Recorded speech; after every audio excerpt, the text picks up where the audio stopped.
حتى إذا استيأس الرسل وظنوا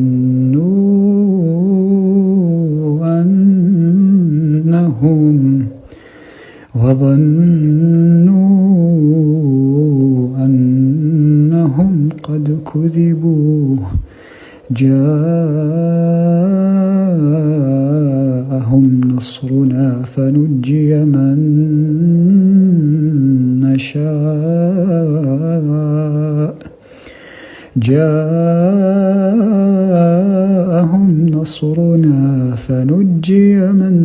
نشاء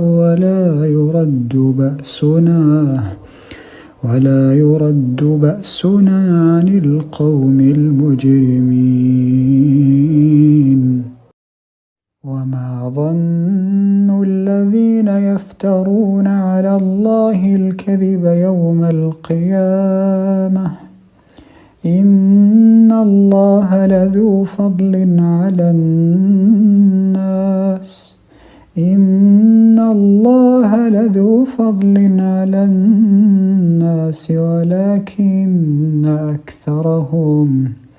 ولكن أكثرهم لا يشكرون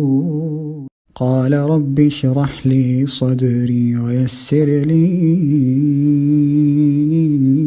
أمري واحلل عقدة من لساني يفقه قولي واجعل لي وزيرا من أهلي هارون أخي اشدد به أزري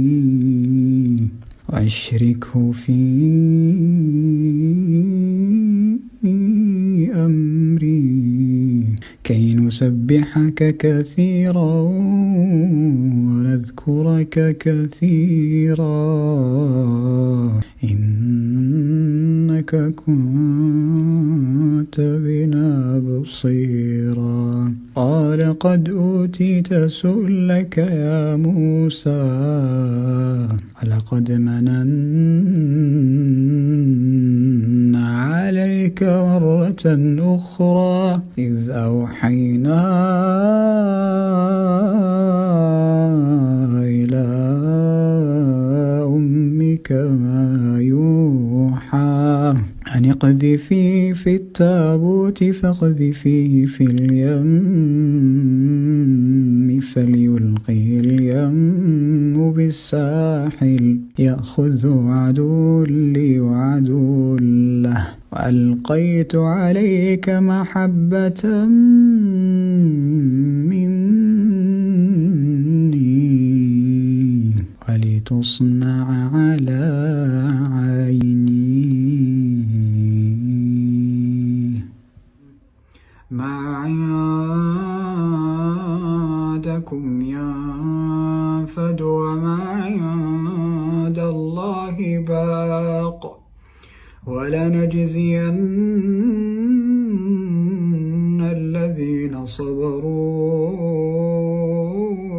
أجرهم بأحسن ما كانوا يعملون من عمل صالحا من ذكر أو أنثى وهو مؤمن فلنحيينه حياة طيبة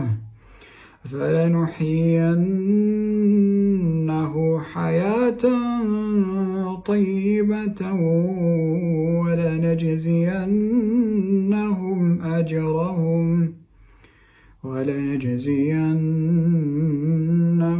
أجرهم بأحسن ما كانوا يعملون